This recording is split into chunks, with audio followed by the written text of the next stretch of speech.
কি প্রশ্ন করলাম আর মাননীয় মন্ত্রী মহোদয়রা কি উত্তর দিচ্ছে সেটা তো এখানে লিখিত আছে। এই জন্য আমি প্রশ্ন উত্তর কালটা আমাদের বিধি ৫৮ অনুসারে প্রায় ১১টা বিধির উপর ভিত্তি করে প্রশ্ন উত্তর কাল আপনি পরিচালনা করেন। আপনি অত্যন্ত সুন্দরভাবেই প্রশ্ন উত্তর কালটা আপনি চালাচ্ছেন। অত্যন্ত আমরা সবার অধিকার রক্ষা হচ্ছে। কিন্তু একটা বিষয় মাননীয় স্পিকার, আজকে মাত্র ৫৮ থেকে ৬৩ মাত্র ৫টা প্রশ্ন উত্থাপিত হয়েছে। আজকে আমাদের প্রায় ৭-৮ জন মেম্বার আমরা মনে করেছিলাম যে আপনি আস্তে আস্তে একটাতে যদি ২ মিনিট করেও হয় তাহলে ১ ঘন্টার মধ্যে প্রায় ২০টা না প্রায় ২৫টা পর্যন্ত প্রশ্ন উত্তর কাল চলতে পারে।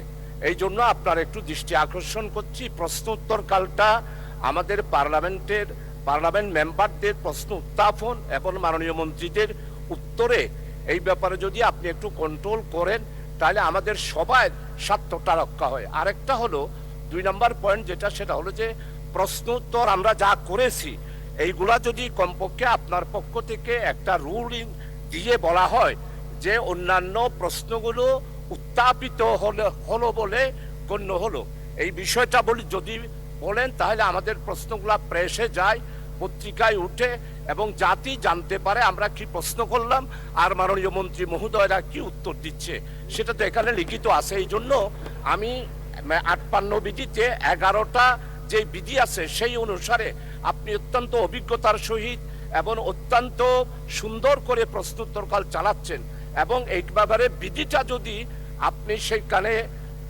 আমার মনে হয় এই বিধির যদি ফলো করেন তাহলে আরো অনেক বেশি প্রশ্ন আমরা উত্তরকালীন উত্তরও পাবো, তারপরে আমাদের এই সব মেম্বারদের আমাদের অধিকারটা রক্ষা হবে।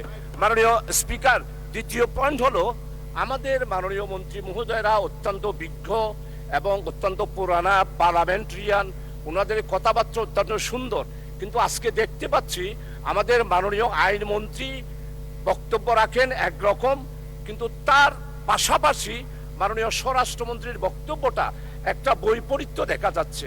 মাননীয় স্পিকার মহোদয়, আপনার কাছে আমি সবিনয়ে অনুরোধ করব যেটা আইনমন্ত্রী জবাব দেবেন সেটা আইনমন্ত্রী দিলেই ভালো হয়। আমার কাছে মনে হচ্ছে আইনমন্ত্রী মহোদয়ের বক্তব্যটা আমরা সবাই অ্যাকসেপ্ট করতে পারি, কিন্তু আমাদের মাননীয় স্বরাষ্ট্রমন্ত্রী মহোদয় যেই বক্তব্যটা রাখেন এটা দুইজনের মধ্যে ভিন্নতা দেখা যাচ্ছে। এই জন্য আমি আপনার একটা রুলিং দাবি করছি, মাননীয় মন্ত্রী মহোদয়কে রিলিভেন্ট অনুসারেই আপনি পারমিশন দিলে ভালো হয়। মাননীয় স্পিকার, আপনাকে অসংখ্য ধন্যবাদ, আপনি আমার এই পয়েন্ট অফ অর্ডার আমাকে সময় দিয়েছেন।